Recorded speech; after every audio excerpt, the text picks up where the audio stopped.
and welcome to another episode of We're Not Wizards. My name's Richard, and joining me tonight is a gentleman by the name of Henry Jasper from Grubbling Games. And the title of the show is going to be Don't Grubbling Around, just sit there and work out the perfect crime. Sorry, so let's not grubbling around. Yeah. Okay. I've never used it, never heard it used in that kind of context before. Okay. That's okay. There's a first for everything. Yeah, it's absolutely fine. Hello, my name is Henry Jasper. I'm from Grubbling Games. So, first thing, most importantly, what are you drinking? Yeah, I've got a beautiful, hot, steaming cup of tea right in front of me, actually. That's fantastic. I myself have gone down the smoothie route. I've decided to mash up a whole pile of bananas and apples and strawberries and everything else I could get my hands on, and it's sitting to me, waiting to have a nice long drink. Now, yeah, so I'm looking forward to drinking on that. But more importantly, nice. How are you doing yourself? Yeah, I'm very well. It's sunny down here. I'm relaxed. I'm well. Just working my ass off at the moment. But in a happy way. I'm happy to work my ass off at the moment. Yeah, that's where it's at. That's good. Now, for those who haven't listened to the show before, the reason, well, first of all, thank you for joining us. The reason that we do this is because we wholeheartedly believe there is simply not enough podcasts out there about board games. I've checked all over iTunes and other such places and just cannot find any. And the other reason that we do this is because we like to speak to designers out there who are pretty much working on their projects, finding out a little bit more about them. So me and Henry have kind of been chatting a little bit back and forward. And so I thought it was time to get him on so he could have a chat. So what we like to do in these situations is we like to find out a little bit more about how you got into the hobby. So we like to have a little stare back in the past before planning a caper in the present and looking forward to the perfect crime in the future. So do you want to tell us a little bit about your history? I can certainly give it a go. Okay. So I'm part of a large family, and I'm kind of at the younger end of the spectrum, and I think I've taken so much kind of input, culturally especially, from my oldest brother. My oldest brother was into D&D, and so it was essential that I was into D&D from a very young age. So he'd be playing with his friends, and I'd be making a nuisance of myself and being kind of thrown out the room and things, from, I don't know, like the age of 7, 8, that kind of thing. That then turned into just reading loads of Doctor Who books and sci-fi novels and fantasy and all this kind of thing. I didn't actually get into board games until, I don't know, I would say about like mid-20s actually. So I did the computer games thing from, I don't know, like 95 to about 2001. And I kind of really felt that computer games were plateauing and I wasn't really seeing anything new and I was just kind of tired of it. So that then kind of turned into, but I obviously had this thing about games. I kind of loosely, not in a formalized way, not in a, this is the thing I do kind of way, anything like that. I started making games for parties, for friends, for birthdays, all this kind of thing. And, kind of half-live roleplay, half kind of like mega game type thing. But I was really interested in the way people were kind of interacting together as, not as like groups, but interacting together as characters and all this kind of thing. And, also kind of what people enjoyed, what made a good game. Was it a good experience? Was it fun? All that kind of thing. Okay. I got into board games. My first board game is in kind of modern board game that I played, I think, was actually Doom, Fantasy Flight one. So minis heavy, turn-based movement characters, that kind of thing. And, I really liked it. Then I remember playing Fury Dracula second, and then Robo Rally, and then I don't know what I played after that because there was too many. But I was really kind of entranced with I don't know, just like the brain exploding idea of like, you have a meritocracy in your game. It's not like luck based. It's based on kind of, you can be good, and by being good, you'll win. And I love that. And the way that you have a sense of balance, or a notion of balance, and you have a system which is complex enough that you can do loads and loads and loads of different things with it. Yeah. It's not something that you can just map out and say, this is your strategy, you'll win. Blew my mind completely. Absolutely. At that time, I was doing, I kind of went back into uni as a mature student. So I was running like cinemas and doing kind of management type stuff. And I decided I didn't like it. I got fed up with it. It was too many hours and it destroyed relationships, and I wanted something a bit more, future proof. So I went to uni and, had to go at doing a maths degree. Okay. So that coincided with when I got into board games, and, that turned into something really, really weird, actually. The sort of maths I was doing wasn't like the practical maths, not the useful maths. Uh-huh. It was the completely useless maths. All right. Totally pure.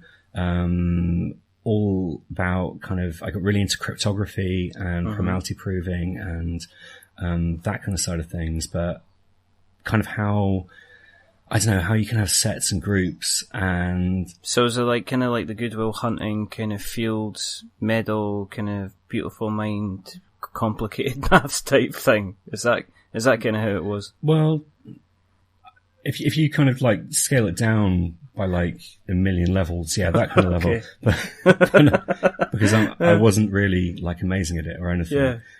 But yeah, it's that. I mean, Fields Medal is for any kind of maths, really. But yeah, that's the sort of thing that Good Will Hunting was kind of using, if that makes sense. Okay. So totally useless, but doing it for the love, really doing it for the love, and really enjoying it, and just going a bit too deep into it, really. So and going deep into it through board games and through attempts to design games and looking at them as systems and yeah, that kind of side of it. And that's kind of when I first started, I would say, thinking about designing board games and how you go about it. Yeah, I then left uni. I got a job doing production management for an organic cosmetics company, and that showed me. And I really enjoyed it because that was all again about systems and about how people are interacting with the job that they have to do. And it was really, really mathsy. So this company, they're after like a biology, chemistry person. And I said, like, you need to have a maths kid because you don't know how much like most of the stuff costs to make even and all this kind of thing. So, I got really into that. And through that, I got a load of training in terms of project management and in terms of production management. And, so I did that for like 2.5 years. And then I just went, actually, no, I don't want to do this anymore. I want to make board games. So I quit it all and started Grubland. And that's where I kind of came from, really. Yeah. From like why I kind of thought I don't know, should be making board games, because that's probably a question people should ask. Like Jurassic Park, whether you should or could be making board games. You should, yeah. So I was playing Agricola and I was playing Le Havre, and I played them a lot, like really a lot. Like, I got really deep into, like analyzing them and pulling them apart and figuring out kind of why and what and all this kind of thing. And at some point I looked at the front cover and I just went, this doesn't look very good. And I couldn't get my head around how you can have these games, which I think are like the best things I've ever played at that point. And they could look the way they looked. And so I realized I could do a better job of that. I felt like I could do a fair job of a fair to good job, I think, of the design side of it, because I thought, well, I can just throw loads of maths at this, and that's kind of my approach, and I enjoy doing that, and that's what I do. So, yeah, that kind of turned into Cornish Smuggler. I really wanted to make a smuggling game. I wanted to make a game about where I come from and about the cultural history of it that doesn't involve like fucking surfing, or because that's not a cultural history of Cornwall. Cultural history of Cornwall is like smugglers, man. It's it's more like that. So smuggling, mining, fishing. 2 of those aren't really commercial, and smuggling it had to be. So I kind of set about making a game about smuggling, and so I researched the hell out of this, and kind of found myself in like kind of county records, looking at kind of those, and looking at church records and stealing people's names without kind of any shame whatsoever, and trying to make something which was like as good a game as I could make it, and also as authentic as game as I could make it. Okay. And authentic to kind of what happened, but also to, I don't know, what I'm trying to say, I think, kind of about Cornwall and about where I come from and what the people are like. Because it's kind of this, like a really kind of beautifully rebellious kind of attitude down here, which I really dig. And yeah, I thought, let's put that in a game and see what we can do with it. So that was that. Well, it is stunning looking game. Yeah, got some really nice artwork sorted out. Got really good art direction kind of on the case, and hired really, really good illustrators and put it out there and see what would happen. And that's kind of where I started with Grublin, really. So where did the name come from? And am I pronouncing Grublin. it right? Yeah. Is it Grublin or Grublin or you know? Just hoping I got it right.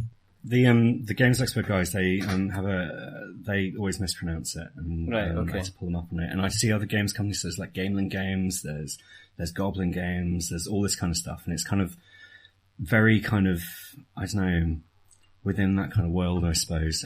My reasoning behind it is completely bollocks, man. It's bad. I dreamt it. I'm not joking. I dreamt it. I woke up and I just went, oh, that's what the company's called. Cool. I don't know where it came from. Really? It's just some kind of weird, subconscious kind of splurge. That's that came crazy. out like that. It's nice. It works. It's cute. It's grubby. It's a little bit funny. So there's not any kind of meaning behind it at all? No, not really. I mean, it's literally... Yeah, I'm sorry. No, it's okay. Well, I mean, that's fine. Just dreamt it. Well, I mean, it's... I just can't believe it's just came out of nowhere. That's pretty cool. I just hear of businesses having like branding exercises and stuff like that, and the logo just... I did, I'm sorry. I mean, I've been thinking about it for a long time, so there's that whole kind of, I don't know, like you can't really kind of figure out kind of answers to big problems until you stop thinking about them thing, I suppose. But it's just the way my mind seems to work, I think. When you just stop focusing on the problem and then all of a sudden it's like the solution just appears out of nowhere. You just be thinking of something stuff random. like that. It's like when you're doing the washing up or just like, I don't know, stepping on a bus or something. That's when you figure shit out. Oh, dear. Yeah. Do you find you've got like quite a bit of a busy brain in general? Like, you know? Yeah, I would say that's fairly true. Yeah, I think so. Well, I mean, one of the things that everybody's kind of, we do ask people when they come on the show is stuff that they've kind of got to the table just now. I mean, is there anything that you guys have been kind of like playing away? So, the most recent game that we as a group got, because we buy games as a group, and we've been playing a lot of, is the new High Frontier. And I really like that game because it's just like you can sink your way all the way into it and don't worry about where you're going to come out the other end. I mean, the other kind of thing that's kind of like that, I think, is like the XX games. Which, the problem with the XX games, I think, is you don't play anything else. You just play XX games. You meet XX games players. So like kind of 18, like 50 and all this kind of thing. So 18XX and, do you know what I mean? The train games. Yeah, okay. Yeah. So I'm just gonna have a quick check on this on Google and see what it's just got, I think it's got poor graphic design. I really like the game. I love the fact that you've actually got kind of orbital mechanics kind of put into a board game, and they've done it kind of like pretty well, I think. It's just not easy to play. It's not easy to get to start playing, and it's not easy to even figure out how you can not even win, just like do some of the stuff in it for a while. It's like a game space type game then? It's a space game. So you're a space company basically putting rockets into space to do different objectives, like get to the moon and kind of get to different planets and all this kind of thing. Have you played Kerbal Space Program?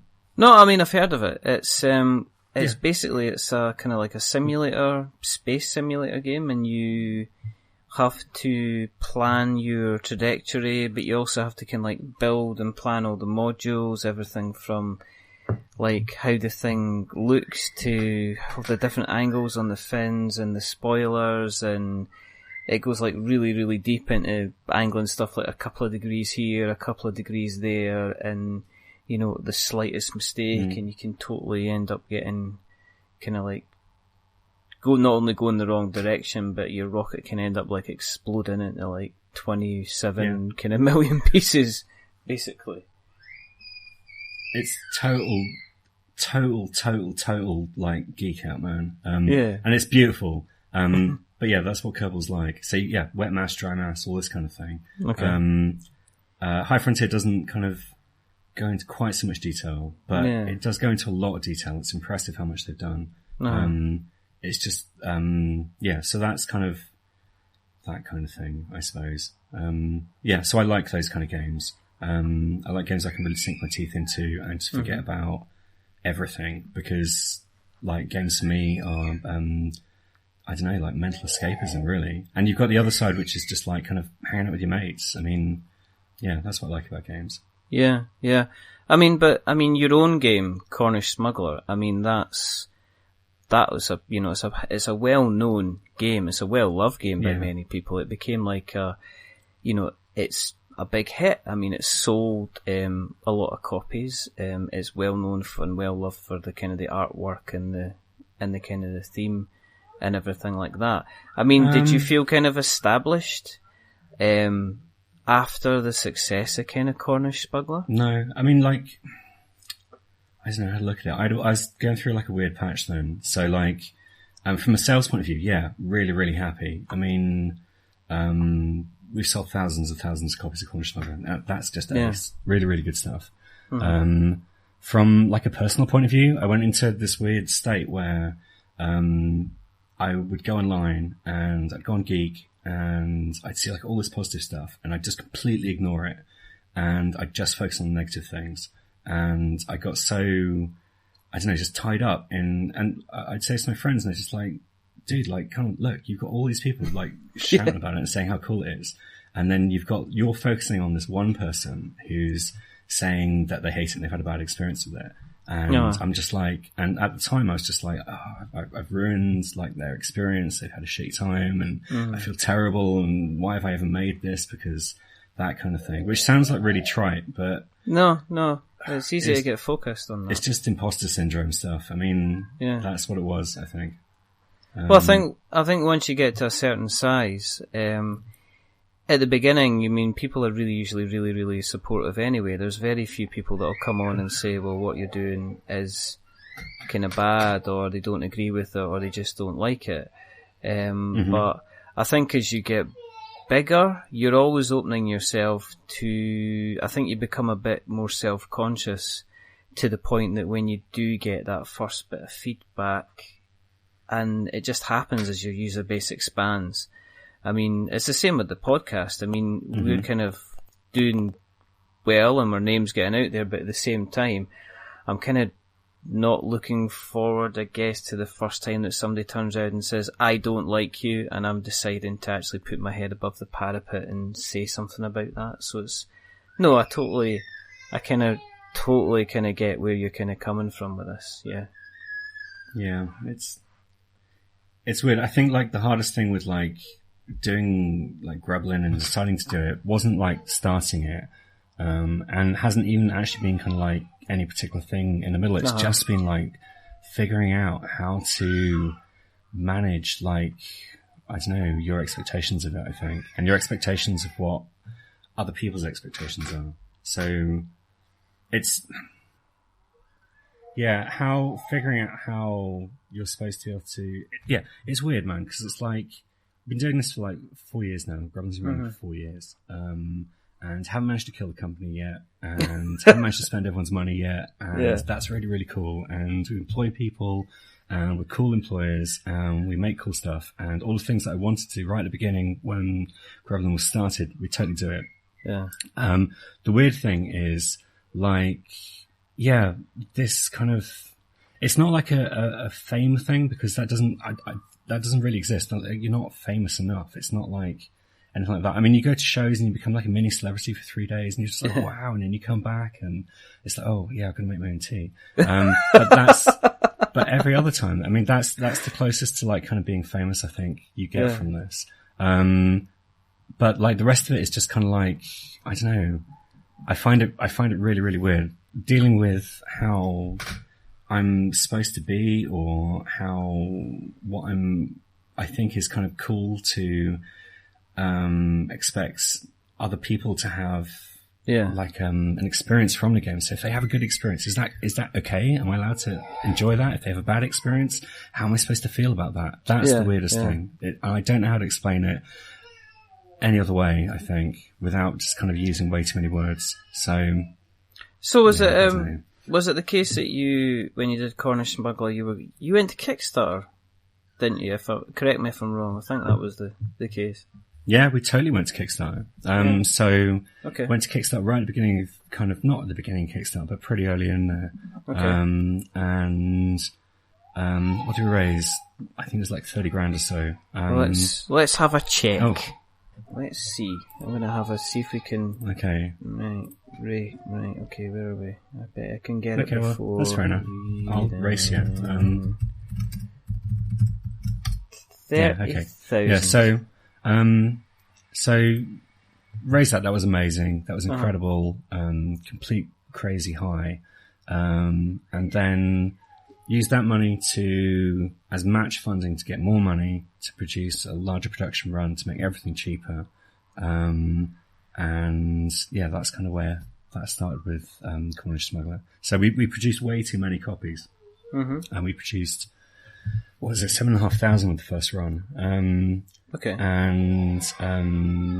then instantly was like so broke as a company. We like struggled for storage space. We were using people's garages.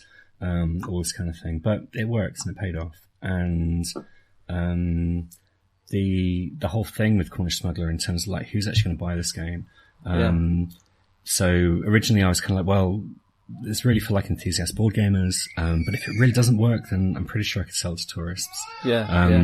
And I'm really happy because we haven't had to do that. So although we do stock throughout Cornwall, we don't make most of our sales through that. We make most of our sales through enthusiast shops in the UK and in Germany. All right. So yeah, that's Cornish Smuggler. Very happy with it. Well, for people that haven't played Cornish Smuggler before, do you want to maybe give them a quick, like, a breakdown?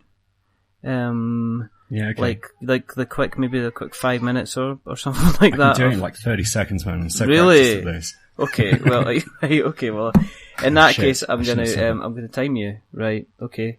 You ready? 3, 2, go. So it's a fully authentic game for 2 to 5 players about smuggling in 18th century Cornwall. You play as smugglers trying to get goods to take them into towns to sell them. Larger goods sell for more gold in larger towns. You'll build a network of smuggling characters who you'll employ and move the goods along there. You have customs officers who are non-playable, so customs will react automatically to what you do as smugglers. So as you move and sell and, I don't know, your goods, customs will react to this. The more gold you make, the stronger they get. Cornish Smuggler. There you go. How many was that? That was about 26 seconds. No way. Seriously, I thought it'd gone over already. Okay. No. I should have said more. Well, you know, we can put it in the show notes. So, well, I mean, going forward, you've obviously Cornish Smuggler's been kickstarted successfully. You've kind of reached what you would call a great state because the game's in kind of like retailers' hands, which is, that's pretty much a pretty good dream, isn't it, to kind of fulfill? I thought distribution was the dream. Yeah. Okay. Oh, okay. Well, I mean, kind of getting it into kind of retailers' hands, you've obviously managed to kind of get it up the country, and I take it, have you got kind of many kind of copies left of Cornish Smuggler? Can you lay your hands on any? Are you completely kind of sold out at the moment? We're completely sold out, and we have another production run which should be hitting the water in the next month. So we sold out Smuggler a little while ago, actually. So yeah, I think we might have like one or two which are on the site still in the office somewhere. But that's it. So yeah. So have you ever been tempted to kind of like produce like a second edition? You know, I mean, are there actual things that, if you're given the chance, you would change about the original game? Yeah. No, so there's loads of things that change. I mean, you're never happy with anything. It's like, you're always like kind of seeing things and tweaking things and wanting to change things. So, with this edition that's kind of in production at the moment, we've changed loads of things. So, it's mainly changes to the rules of that because, some of the cards have been kind of nixed, some of them have been buffed a little bit. And just because it's kind of been played so many times now, we kind of have this information. The big things for Cornish Smuggler. So in terms of illustration, none of the illustrations have changed. Love the illustrations, very happy with them. Yeah. Next year is going to be like the fifth year for Cornish Smuggler. So we'll have sold out of this production run, around about March next year, I think. And Cornish Smuggler is, actually, do I want to jinx it? Yeah, fuck it. So Cornish Smuggler is going to be in the new Tomb Raider film. Really? So Lara Croft is going to be playing Cornish Smuggler at some point. Oh, wow, that's amazing. That's the thing, I don't want to jinx it, because like, what if it gets cut? Cause it's not like, it's not like a deal where we've paid money for this to happen. It's just like, because we've been searching licenses for films to attach to games. I think we just kind of got on someone's radar and they contacted us and just said, this is what we have to have and we really want to make this happen, and would that be cool? And we were like, yeah, of course. So what I'd like to do is some kind of like, I don't know, 5-year anniversary edition of Cornish Smuggler, because there's like loads of stuff I want to do to this game. You can expand it all over the place. I've had rules and been testing rules for like having, so it's 2 to 5 players, to take it up to 6 players and down to 1 player. That's all fine and doable. To expand the game, to just add extra stuff and extra authenticity, because everything that happens in a game is stuff that people used to do 200 years ago. It's all real.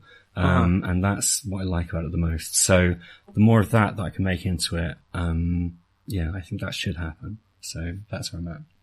So have you thought, for the 5th year, kind of like completely up in the game, kind of bringing in, you know, shiny, nice, brilliant components, stuff, you know, I don't know, thicker cards, real components, you know, stuff that you would potentially see people kind of, I don't know, you could be sitting in your mansion, kind of playing away, you know. Lara Croft in her mansion. I do not live in a mansion.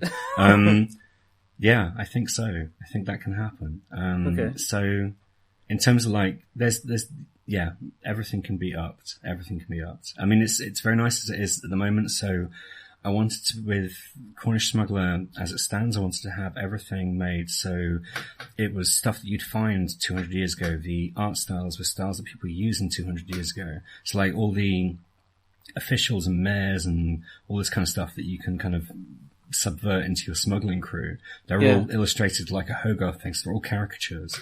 All the tradespeople, that you can get, they're all kind of like really gritty, detailed people, all this kind of stuff. So, everything had to be authentic. But if you're making things authentic, I mean, obviously I didn't have board games like that around, but there's no plastic in the whole game. All right, okay. So I'd have to break from that to do a deluxe thing. But I think it'd be worth it because the Smuggler's such a cool thing. I love it. Yeah. Cool. So, after that, you went in a little bit more of a, well, you could say a completely different direction. And then you moved on to like, Waggle Dance, which is a stunning, looking game. Yeah. Well, Waggle Dance, so what happened with Smuggler? So I spent like, I don't know, like a year and a half planning how Grublin would work as a company, and I just kind of went really detailed on it and came with like loads of scenarios and contingencies and all this kind of thing. And then we launched Smuggler, and everything went crazy, and I didn't have a chance to breathe, like, not literally, obviously, but didn't have a chance, just like, yeah. So didn't really have any time to do anything for ages, and like new game kind of development ideas and all this kind of thing I had, but I was like, no, I do Smuggler. We do like the third and fourth quarters of that year, of 2013 it was, and then I just stopped. I take like a month out.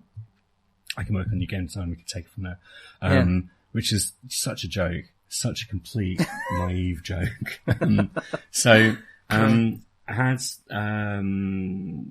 there's a group of so I'm part of, I don't know, loads of different gaming groups. So from like your weekly ones to monthly ones to the ones that meet bi-monthly and then quarterly and all this kind of thing. One of these groups meets up in Derby.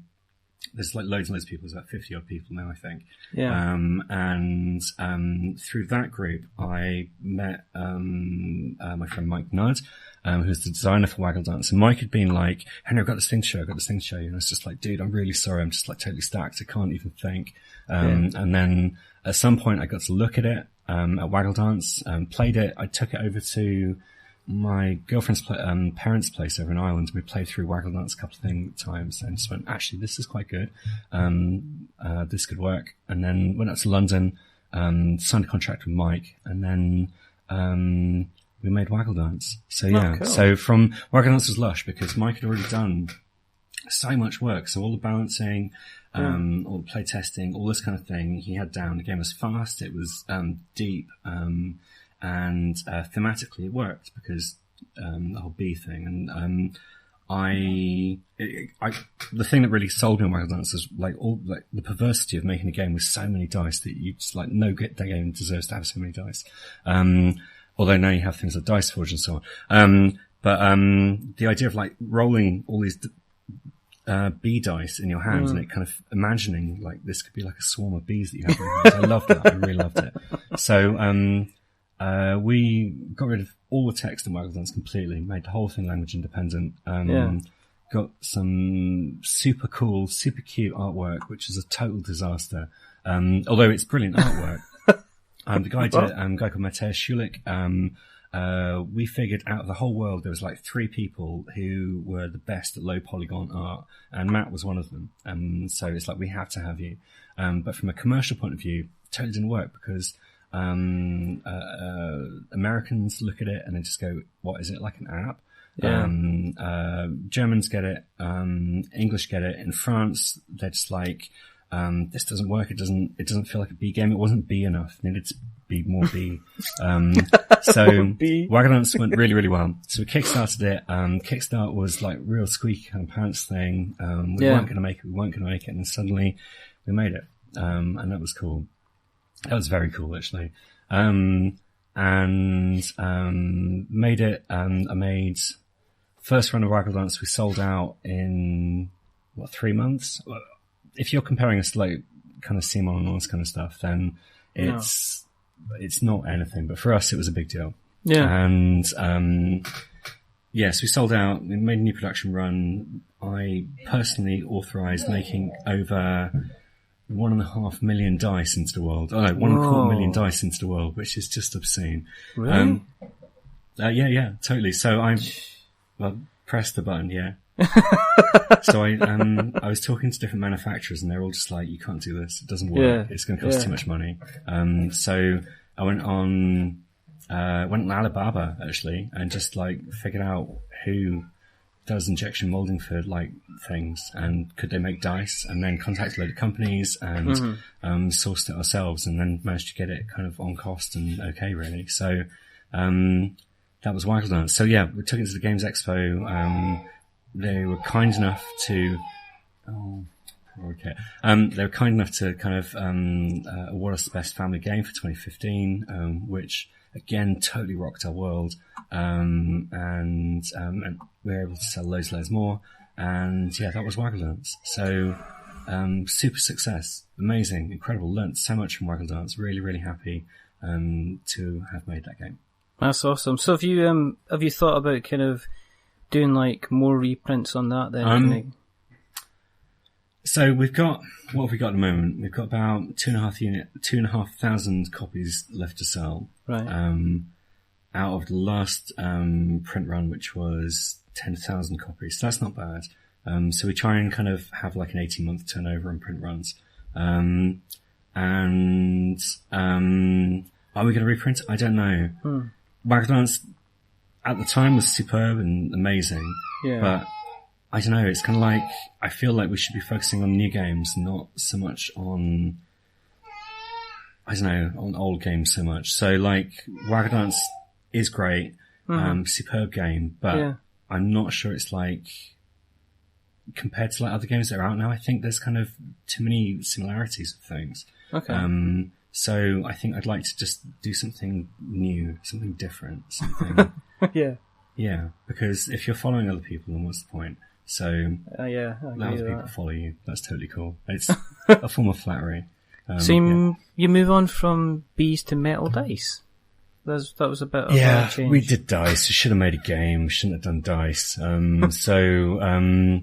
Beautiful dice, gorgeous dice, amazing dice, dice the like of which you've never seen. Dice that are designed to inspire awe and terror in the people who are sharing your gaming table with you. But they're lovely. We should have made a game. We shouldn't have done dice. Terralith was like for the dice for Waggledance, I got freaked out that I didn't actually know anything about designing dice, so I contacted a lot of dice companies, so like Key Workshop and Chessex and all this kind of thing. And the biggest kind of bounce I got back was from a guy called Davide Vera, who runs a company called Iron Drake. It's an Italian company.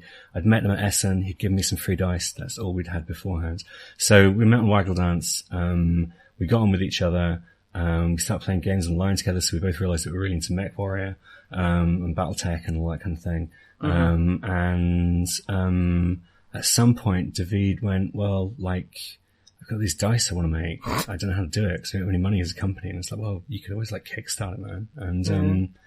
And see if that works. And so that kind of turned into him saying, well, I don't know how to sell it and all this kind of stuff. So we kind of decided to like team up and went over to Italy. Completely mad thing. Just like drop the hat. Just went, we'll go to Italy. I'll come over. Let's have a chat.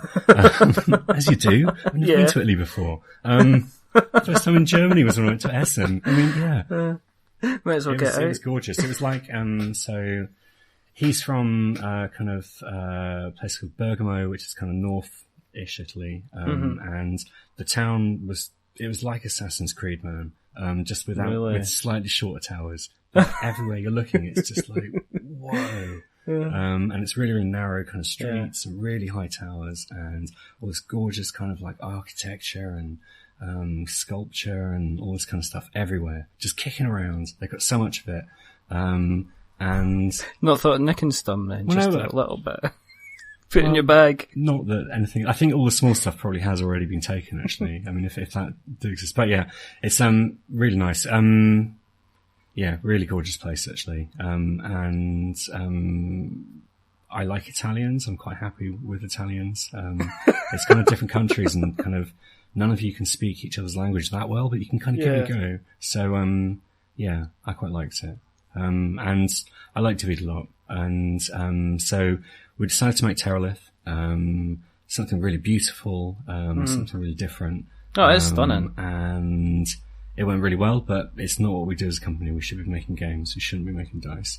So we have Terralith. Now we distribute Terralith throughout the UK, and Ireland.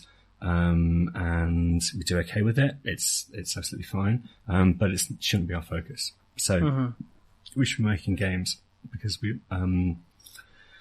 I think we're better at it. And, I think it's more fun and it's certainly more closer to what I want to be doing with myself. So, and that's kind of the important thing, isn't it? So you moved from the crime of abandoning board games to then generating your own, say, let's, in fairness, perfect crime. Yeah, cute. Well, I mean, it wasn't like abandoned board games. It's kind of like, at the time. Henry, it was a segue. I know, it's alright. It's a segue. it was a terrible, shocking crime. I'm so sorry. Yes. Please forgive me. Good. Well, maybe. We don't know. But you did move from that into... I'm talking about your Kickstarter, aren't I? This is like a perfect opportunity. I would say the perfect crime was yet to come, Richard. Right. Enough. Right, let's talk about the game. I'm giving you perfect chance to talk about the game. That's hence why I moved from abandoning board games into talking about the perfect crime. I don't know why I bother. No, I'm just slow, man. I'm not fast enough. Come on. I mean... Right, okay. Well, we could always start again. All right. You went from abandoning board games to, which is a crime, to creating the perfect crime? Yeah, perfect crime was the next... So part of the reason why Terralith happened was because my incredible, super plan of how everything's going to work, which turned to utter shit, because that's no plan survives enemy contact, and everything that we had to do, I was really arrogant when I was younger, I think. So long story short, we did Cornish Smuggler, we did Waggle Dance, and then for the next year, because you had to do a game a year, I didn't have a game.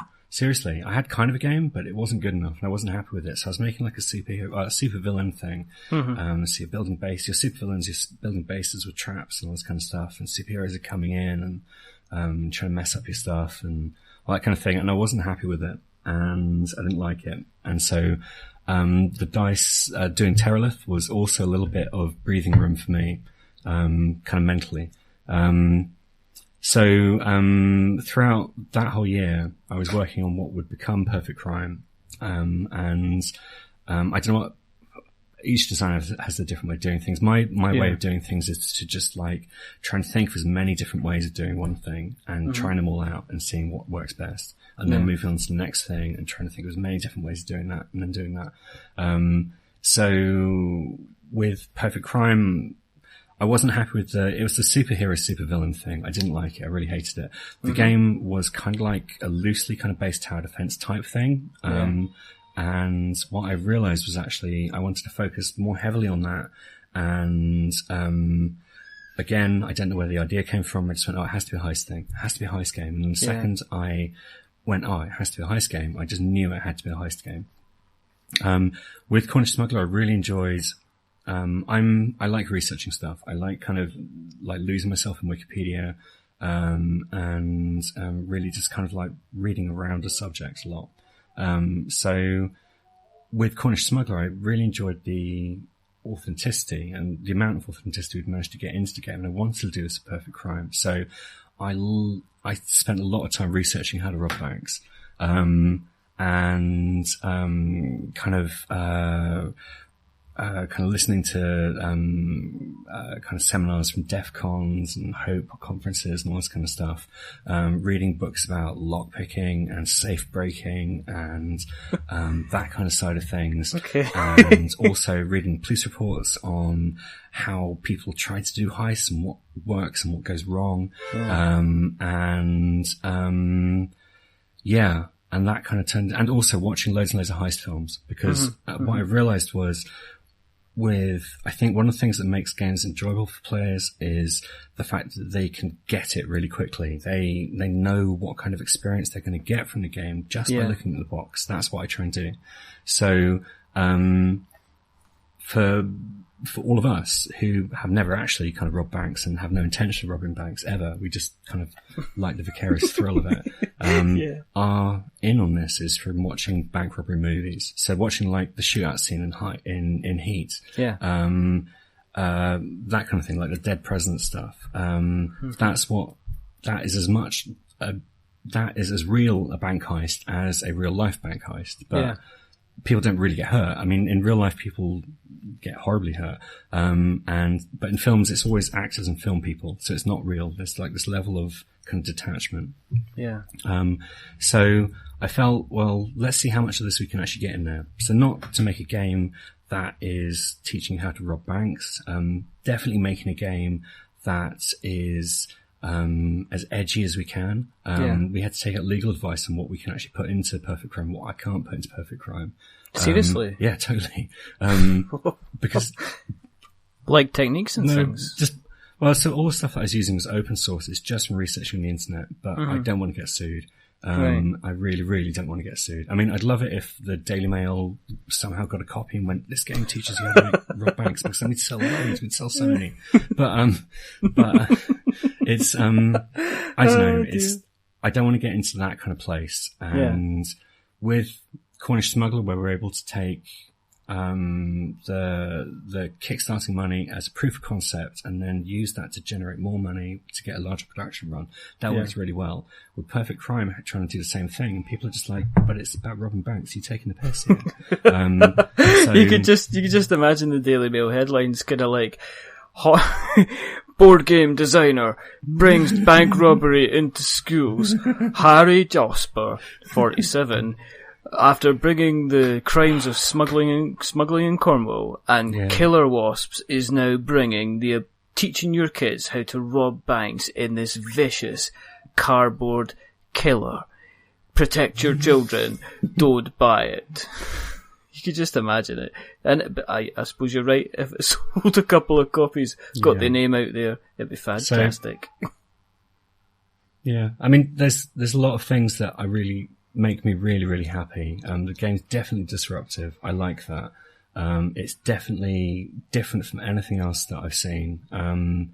It's very cool. Mechanically, it's asymmetrical. It's a semi-co-op in that, you have one person playing as the bank and the other people playing as robbers working together, but you can also play as a fully competitive game. So you can go completely deep into it, and have it as realistic as you want to make it, because the way the game plays is how heists actually work. So there's tower defense kind of stuff. There's, you hire different robbers to form a crew. You equip them with different stuff. And again, these are all equipment and techniques that real robbers actually use in films or in real life. And then you can scout out the bank, or you can just go straight into the bank. But at some point, you'll have to do a heist. And when you're going into the bank, you're leaving evidence behind you, which the bank can take, which gives them power ups, so they can power up their kind of types of security. They can use it to prematurely trigger the alarm, or they can use it to power up the police when the police arrive. That's pretty cool. One of the games I was really, really, really enjoyed at the beginning of kind of like learning about board games was Blockmania, Early Games Workshop stuff. So Early Games Workshop, brilliant. Late Games Workshop, too commercial. And in Blockmania, 2000 AD game, so you're just residents of a city block, and you're controlling that block, and it's all out war against all the other city blocks around you, and all you're trying to do is destroy each other. It's superb. The end of the game is when the judges rock up. When the judges rock up, everything stops, because they get riot foam out, and they're really powerful, all this kind of thing. So I wanted it with Perfect Crime to have the same sort of thing when the police turn up. So you can have the difference between just like a lone beat cop just kind of like wandering past and investigating a bank alarm going off to like a fully armed SWAT team going there. Right. And the thing that should change that and dictate how that happens is how the players decide to perform their heist. So if they're trying to stealth it, if they're trying to bribe people, if they're trying to subvert the guards, then they'll draw less attention to themselves than if they just storm in there and shoot everyone in the face. I think Perfect Crime, without a doubt, is the best game I've ever made in my entire life. It's incredible. We're running so late on this also, man, it should have been out. It was supposed to be out Christmas last year, and, we took it to Essen, so we took it to the Games Expo. That was all great. Everyone loved it. Took it to Essen, everyone loved it even more. But I looked at it at Essen and I was just like, this can be better. It really can be better. So again, I don't know, a bit too arrogant maybe. Just said, look, I'm going to make it late. I want to do things to change it. Yeah. And also we were kind of like, our illustrator was kind of right up against it. We've got, 114 different illustrations in Perfect Crime. And they're all they're super cool. So the idea with the game is that the artwork fits the theme of the game as well as the mechanics fit in the theme of the game, and then the theme being reinforced with authenticity. So the artwork for this is all like graphic novel. It's gritty. It's noir. At the Games Expo, you have people coming up to us and say, "Isn't that one of like? Does this guy like illustrate for 2000 AD?" And it's like, no, he doesn't, but he should do because that's the style he goes for. So he was right up against it, and an Italian guy called Nick Ramo, very very talented. And he was kind of like working too much because he was doing 3 jobs and all this kind of thing. So I just like, everyone just chill out a second. Let's just give ourselves a bit more time and, delay Perfect Chrome. But the problem is Perfect Chrome is still delayed, hasn't been finished yet. Well, it has been finished. But there's just kind of like, it's not in print yet. It's not in the water yet. So our rush as a company is to make it for Essen because we know how many we'll sell at Essen. Or we know how many we can sell at Essen. So, if we can get it just for Essen, ship all the Kickstarter copies out, give the other Kickstarter copies to people at Essen when we meet them in person, then we can sell. Then it's all gravy and everything's absolutely fine. But until then, I don't know, man, it's a lot of work. So, yeah, very happy, but working very hard. I mean, I wouldn't feel guilty about it. I mean, Kickstarters kind of are delayed kind of all the time. In fact, I think you'd have to be a bit naive as a backer not to expect them to be a little bit delayed. I don't feel guilty so much. I feel responsible, definitely. Right. So, I don't know, kind of like when you kind of get emails from people and they're just kind of like raging and it's like, this is unacceptable, I can't believe you've done this. And, not that that's definitely a minority. The majority of people are just like, yeah, this is totally cool. I'm really happy with it. Don't worry about it. And just kind of keep on making it as good as you can. So it was due like Christmas just there, yeah? Yeah, Christmas just passed. Well, that's nothing. Yeah, it's not too late, right? I mean, it's not that No. bad. Well, no. I mean, I hope it isn't. No, I mean, the simple fact of the matter is that backers kind of expect, as I said before, they kind of expect some kind of delay going forward. Mm-hmm. I mean, I was speaking to Aaron West from Elsra Games, and he just seems to have had one bit of misfortune after another. And so it's ended up with the release of the project being kind of delivered quite a little bit longer than that. So people are there to back you. They've kind of believed in what you can achieve and what you can deliver. So I wouldn't worry too much about it. I think backers, that's what they expect. They expect and they come to recognise there's kind of some kind of delays. So, it's... I don't feel guilty. I feel responsible because I'm really aware that I'm playing with other people's money here and I'm playing with the trust that they've put in me to make something which is like as completely kick-ass as I can make it. And that's what Perfect Chrome is. I mean, but it's just late.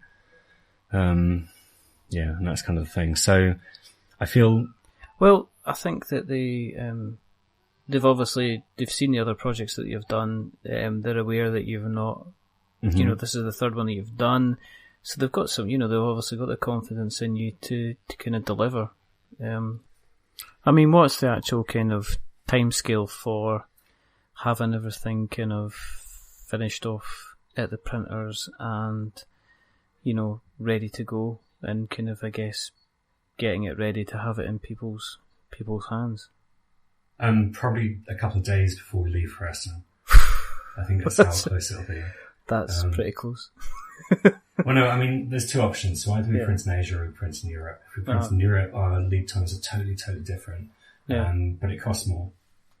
And because Perfect Chrome is running so late and because we've sunk a lot of money into Polish Smuggler, we don't really have too much wiggle room to play with. But we do have some. But it's just like less ideal, really. The business side of kind of like running board games, running a board game publishing company is very, very different from the design side. It's interesting that, I think. But worst case scenario would be printing in Europe and making it happen that way. But we've still got plenty of time for that. So if we were to go down that route, we would be able to have it way before Essen. Wouldn't be that much of an issue. If we go from the Asian route, then we will ship separately to Essen as well as shipping So we ship the bulk of it to the UK, to the office, and we'll distribute from there. Okay. And then we send like a pallet or two over to Essen also, and do it like that. So you are you a bit secretly excited about getting the feedback when people are kind of opening it and kind of getting their hands in it and playing Perfect Crime for the first time then? Yeah, man, I'm not even secretly excited. I'm totally stoked about it. I know, because like, I don't know, the benefit of like kind of taking so long is you're still playing it. I mean, nothing changes. You're still like trying to kind of like convince playtest groups who've already seen this game like 20 times to just give it another go. Come on, it's a bit different. First we can try this, and they're just like, fuck's sake, man, leave it alone. Give me another game.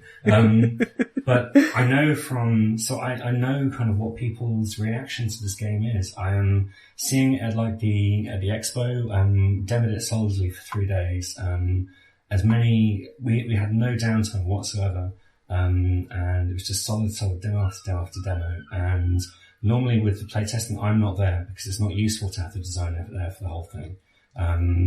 So I'm actually, with all the playtests that have been happening, it's like I'm not even involved.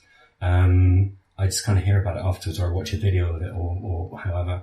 But at the expo, it's like I can see it firsthand, face to face. I can see like the jokes that people are coming up with, and it's kind of like the number of groups that like, you already had one job, and it's kind of like all this kind of stuff. So I know that it works. I know that it works. I'm not even worried about it. It's not an issue for me. I know it'll be. Yeah, I know it'll be ace. So yeah, that's cool. So have you designed it with kind of a lot of replayability in terms of the different teams you can play then?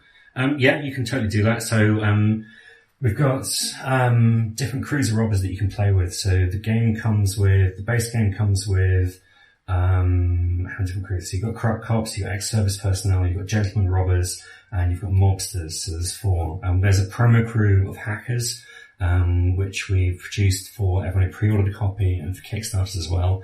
But in terms of kind of making more crews, there's more ways that can happen, more differences that I can put on the different crews. So like, the ex-service guys are like really heavy, whereas like the gentlemen robbers are, kind of like much sneakier, that kind of thing. Yeah. So it's a lot more multidimensional than that. And there's more differences that can be put in. There's more real world stuff that can be put in. There's more techniques for robbing banks that can be put in. There's more ways the bank can be expanded. There's way more things that the bank player can be doing. In terms of like the people they're hiring. There's lots and lots and lots of ways the Perfect Crime can be taken. So if everything does go according to plan, and the game is a huge success critically and commercially, as I think it really will be, then yeah, for sure we'll be doing expansions, man, because like it adds to the game, it makes it better. With X-Wing, so I don't know if you're an X-Wing player or not.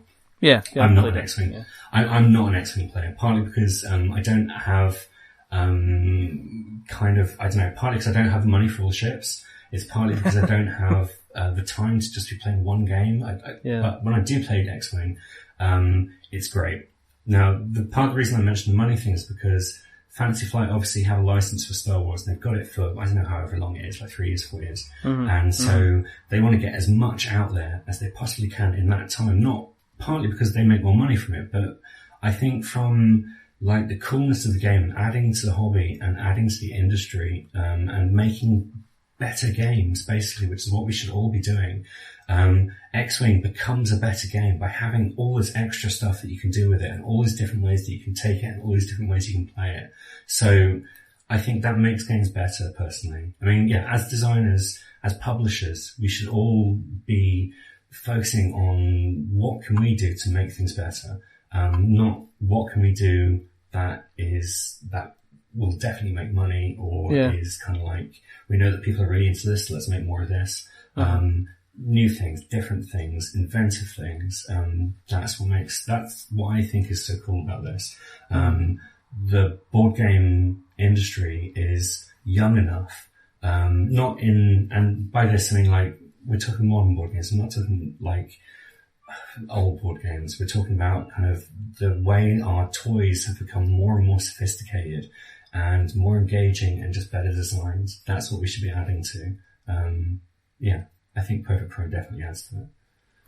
And what's your thoughts on this? There's a little trend at the moment for games to have kind of like companion apps. Get everything from kind of like mini guides to soundboards and stuff like that. Mm-hmm.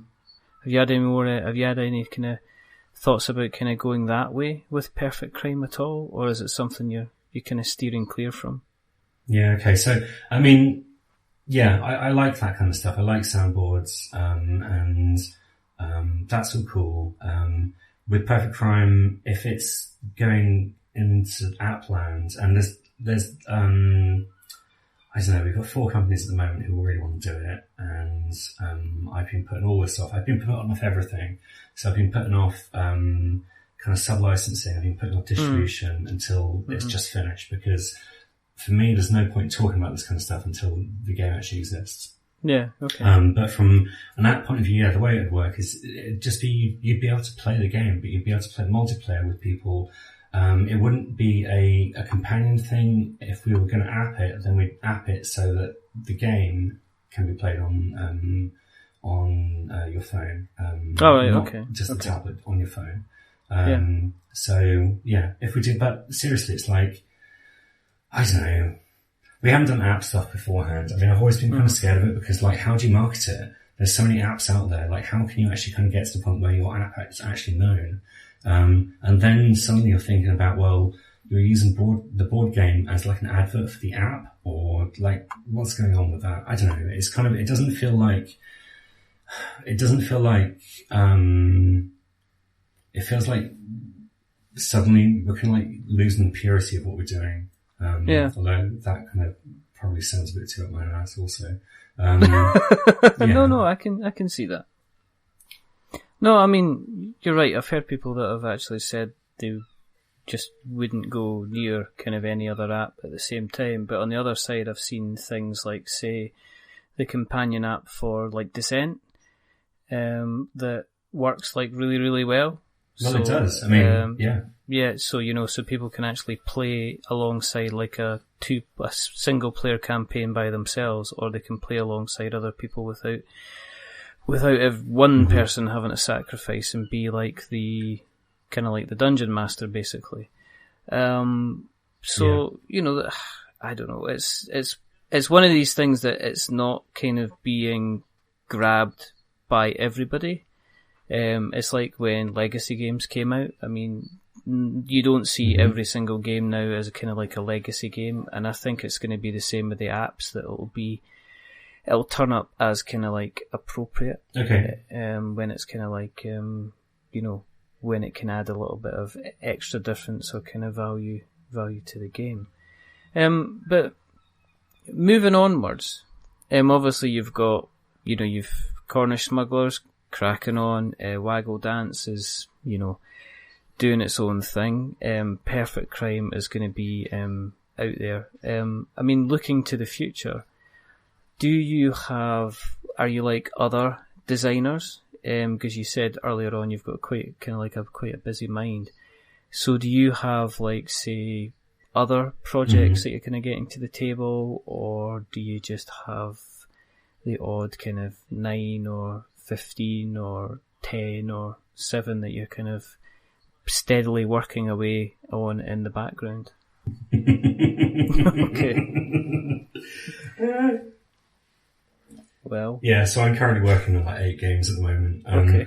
But no, wait a sec. So I'm working on Perfect Crime at the moment. Right now, it has to be Perfect Crime, and it will be for the next couple of weeks. Yeah. And solidly just that. But in terms of games done, I think it's like,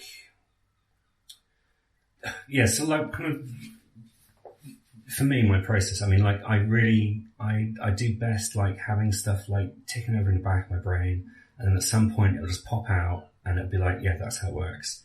So in terms of the games that I'm working on at the moment, I'm really happy with them.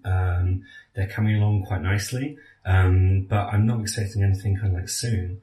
as a company, it's a different deal because we have to be kind of like releasing stuff like at least once a year. So this next 18 months, the first time in the company we've actually got product release sorted for this whole 18-month period. So we've got 3 games we're going to be bringing out. Cool. I totally can't talk about them right now, but I will talk about them once Perfect Crime's out. And not even just like a little snippet? If that makes sense. No, seriously. Oh. I spoke to Rosie about this beforehand. She's like, no, you fucking can't. I was like, okay, fine, just leave it. That's so bad. No, that's the way it is. Henry, that's so bad. So, no exclusive I'm then. very, very happy. Right.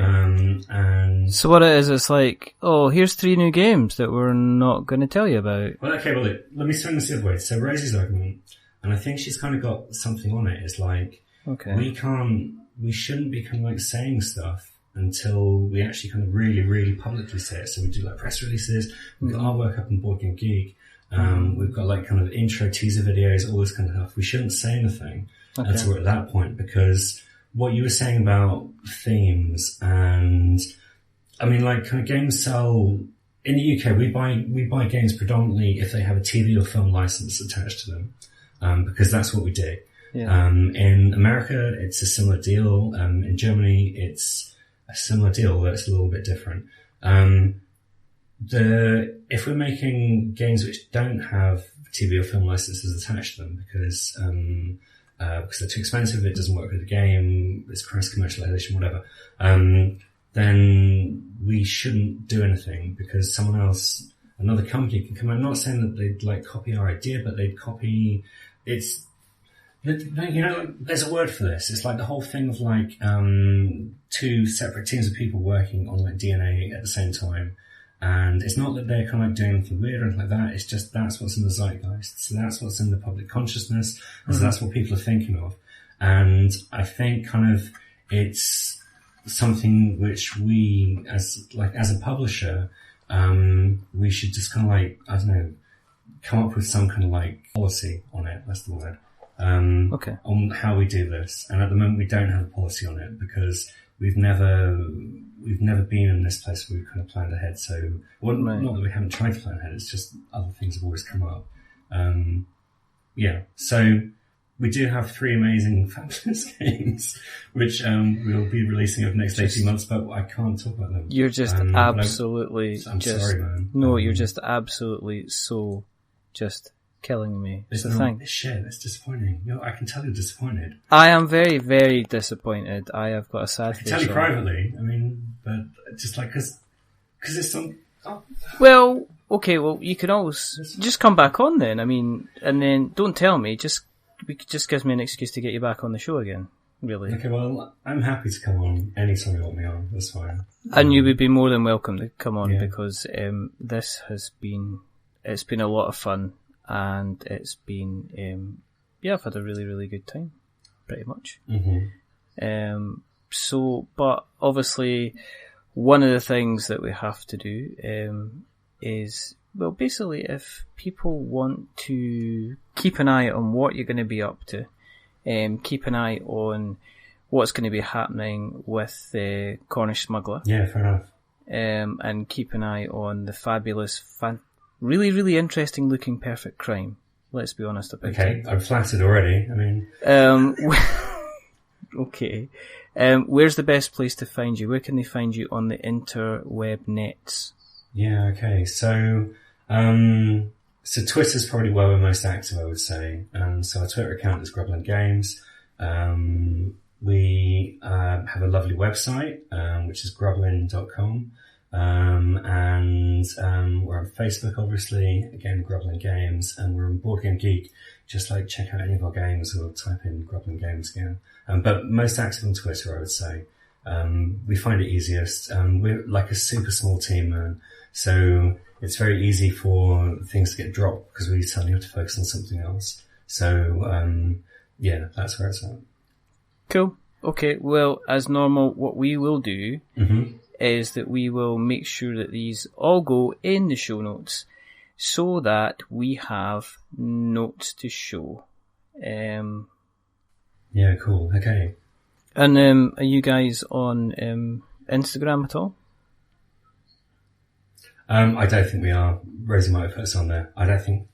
Yeah, well, I'm kind of really not sure. We're on Instagram, you see, and well, it's a Reddit thing, isn't it? So yeah. Yeah, it's kind of like I put up a kind of like a picture of Hero Quest, and all of a sudden I get like lots and lots of people, kind of that I don't really know, kind of like pressing it and liking it and following us on it. Hero Quest is ace. I agree with you. Yeah, I know it is ace. I would like that picture. I mean, because I like Hero Quest. Well, a lot of people have liked it, so. But it still obviously completely confuses me as to why.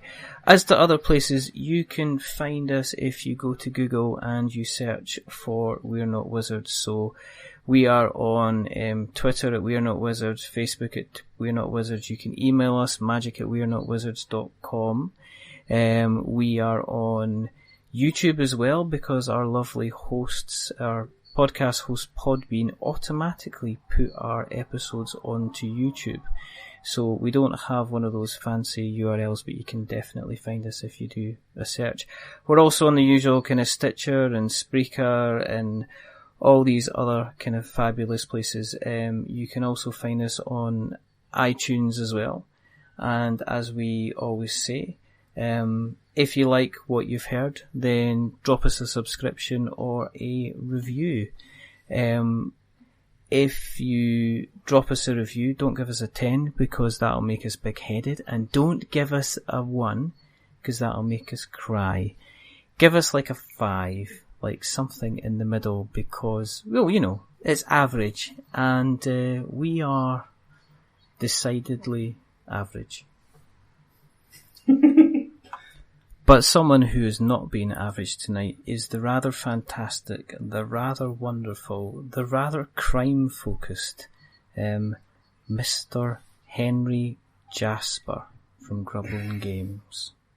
You know that, like, my head's already fat enough. I mean, I don't need any more. It's fine. Well, no, I just want to wish you best of luck with getting the printing all done before Essen, and I hope it all works out for you. Obviously, there's the other possibility that you might just end up using all this research on bank robberies and being pretty much put it to good use. Yeah. Well, it'll be a publicity stunt, so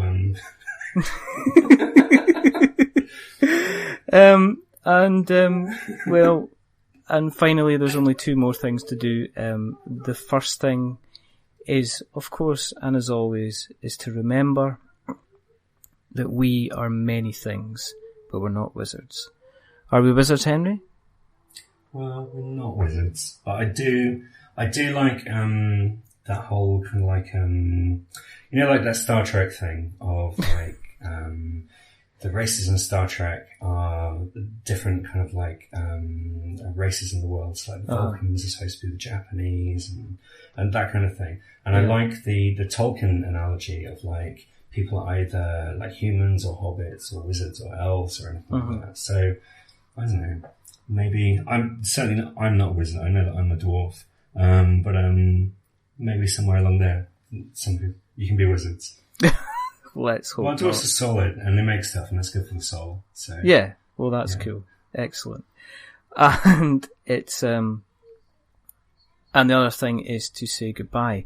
So it is goodbye from the, as I said, the rather wonderful, the rather amazing, the rather fantastic, the rather interesting Mr. Henry Jasper. Say goodbye, Henry. Yeah, goodbye, Henry. Richard, thank you so much for having me on, man. It's it's been so nice. It's just like chilled. It's like it's like what you were saying at the beginning. It's a conversation. It's not like a cell thing and some. Yeah, well, I mean, it's just all about, as I said, it's kind of like just getting together, no pressure, no questions, just a good old chat between a couple of people, and it's certainly been a lot of good fun. So one last time, say goodbye, Henry. Goodbye, Henry. And it's a goodbye from me. Remember, stay safe, roll 6s, do a bit of smuggling down at Cornwall, go and check out Waggle Dance, and finally think about planning a heist and getting it together and putting together that perfect crime, because it looks like it might be something rather special indeed. But until the next time, goodbye.